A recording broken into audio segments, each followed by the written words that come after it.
हमको यहाँ पे राम और रहीम का जो आयु है उसका अनुपात 10 साल पहले 1:3 था और 5 साल बाद कितना हो जाता है 2:3। तो वर्तमान जो आयु है उसका अनुपात ज्ञात करें।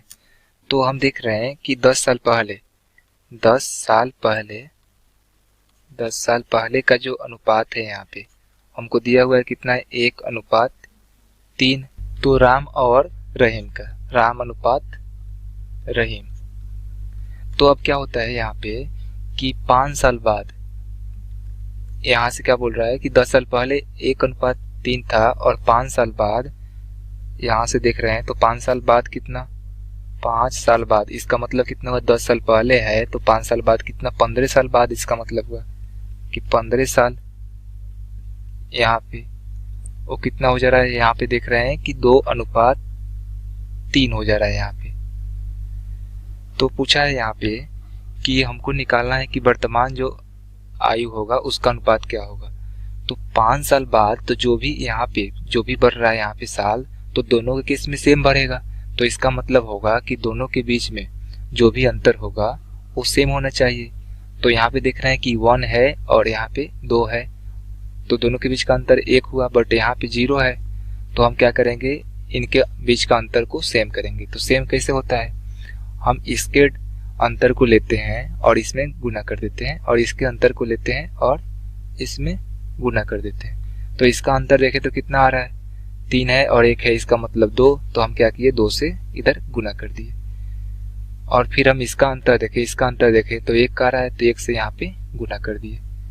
तो अब हम यहाँ पे देखेंगे तो हमको कितना मिला, हम यहाँ पे देख रहे हैं तो 1:3 ही रहेगा ये और ये कितना हो जाएगा 4:6।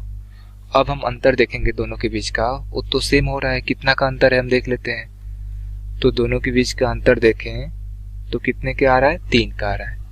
तो हम बोल सकते हैं यहाँ से कि 3 इकाई जो है 3 इकाई है वो कितने साल के बराबर है 15 साल के बराबर है, क्योंकि 10 साल पहले बोला है और यहाँ पे 5 साल बाद 5 साल मैं यहाँ पे लिख देता हूँ कि 5 साल बाद।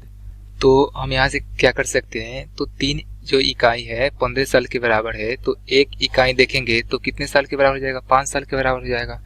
तो हम क्या करेंगे कि वर्तमान जो एज है उसके लिए हम क्या करेंगे कि पहले 10 साल पहले का एज निकाल लेते हैं और 5 साल बाद जो बोला था उसका एज निकाल लेते हैं। तो हम यहाँ से लिख सकते हैं कि 10 साल पहले का जो एज हो जाएगा उम्र हो जाएगा वो कितना होगा कितना है 100 मतलब 1 इकाई है और 3 इकाई है। तो यहाँ से कितना हो जाएगा 1 इकाई और 3 इकाई। तो राम का हम देखें यहाँ से तो राम का कितना हो जाएगा 1 इकाई, इसका मतलब 5 साल। और रहीम का देखें तो रहीम का कितना है 3 इकाई है तो मतलब 3 × 5 करेंगे तो 15 साल।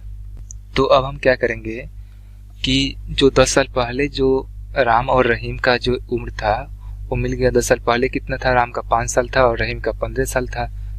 तो वर्तमान अगर देखेंगे तो वर्तमान कितना हो जाएगा, हम यहाँ से वर्तमान देखें तो वर्तमान जो उम्र होगा वो कितना हो जाएगा। राम का अगर वर्तमान उम्र देखें तो 5 साल और प्लस 10 साल कितना हो जाएगा 15 साल हो जाएगा, क्योंकि 10 साल पहले 5 साल था तो वर्तमान कितना हो जाएगा 15 साल।